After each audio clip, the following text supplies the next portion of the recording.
What are your contingency plans in the United States, though, because with the change of administration there to a Trump administration, which has signaled that they're going to pull back on those tax credits, they perhaps, also lower some of the fuel efficiency standards as well. How do you play these changes from the Biden administration, which of course had those tax credits under the, IRA? Yeah. Our company took the decision to make a significant investment in the U.S.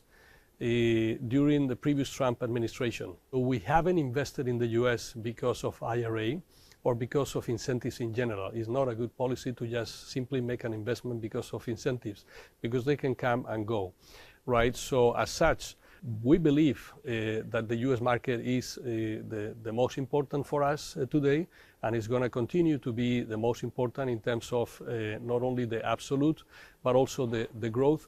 And therefore, investing and localizing is a good strategy. I think we are in a better place today than we were 4 or 5 years ago, simply because the investment gives us much more flexibility. How concerned are you, though, that the head of your chief competitor on the EV front, Elon Musk of Tesla, will have an outsized influence in the White House?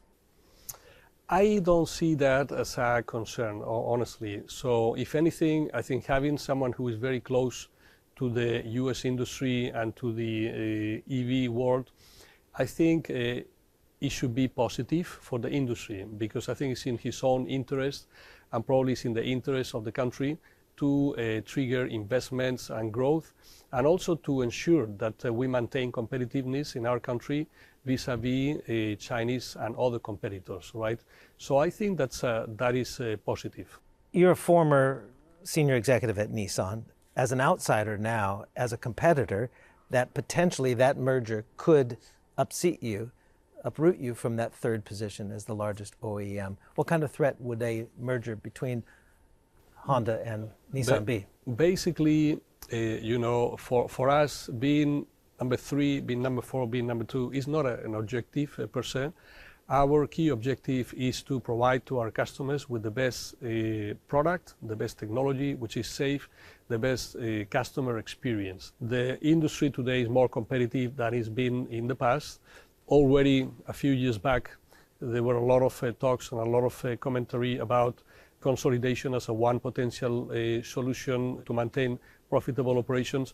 And if you look at the number of technologies that we have today and compared to 5 years ago, you have EV, and you have much more hybrid, you have plug-in hybrids, you have EREV, you have hydrogen. Well, it is really difficult for a single OEM to be able to invest everywhere.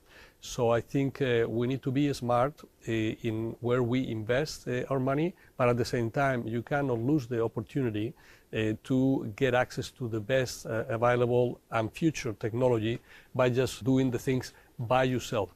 So I think the concept of the ecosystem and the partnerships we will utilize in addition to the internal development of our own capabilities and technologies, I think we believe that this is the winning proposition, despite the fact that we are the third largest OEM. What's your strategy for the China market? Because the legacy overseas car makers are struggling, whether it's GM or others, they're losing money after seeing China as the cash cow. It's changed dynamic dramatically. You have a partnership with BAIC Motor. I understand you're going to inject some $1.1 billion into the China JV. Is this money well spent in a market that is losing market share? All the players are losing market share, the foreign car makers. We have also been impacted very severely by the situation in the Chinese market. And at the moment, we are trying to readjust our position in the market so we can make it a business unit which is profitable, which is worthwhile having. But let me tell you that being in China, it's also a very good way to experience and to appreciate how to improve and also being humble, looking at how competitors are operating in the market to do a better job, right? So, and then to me, the fact that we are one of the OEMs who have decided to stay the course and invest and grow with our partner, which is a great partner, Beijing Auto, we have a very great relationship with. I think it shows our commitment to our customers in China and also in other markets. But can you leverage it as an export base at a time of threatened and realized tariffs? I think so, provided we get the right scale to be competitive. It could be for certain markets, but we also have to improve in the domestic market by having the right products that the Chinese consumers like, by having the right positioning, the right distribution, and definitely the competitiveness in terms of price that the Chinese consumer is looking at. How can you compete against a company like BYD, which is vertically integrated? It, I think, makes its own batteries, about 80% of its own batteries. It has the scale. I mean, a lot of these car makers are not profitable, and that's a political issue as well. It's causing political waves abroad. But how do you compete on price and scale in a market that is dominated by the local players? Well, we are competing de facto. One thing is to compete, it depends on the market position, and one thing is to compete in China itself, where at the moment the local Chinese are doing a better job than basically anybody else. In other markets... Unfairly, though?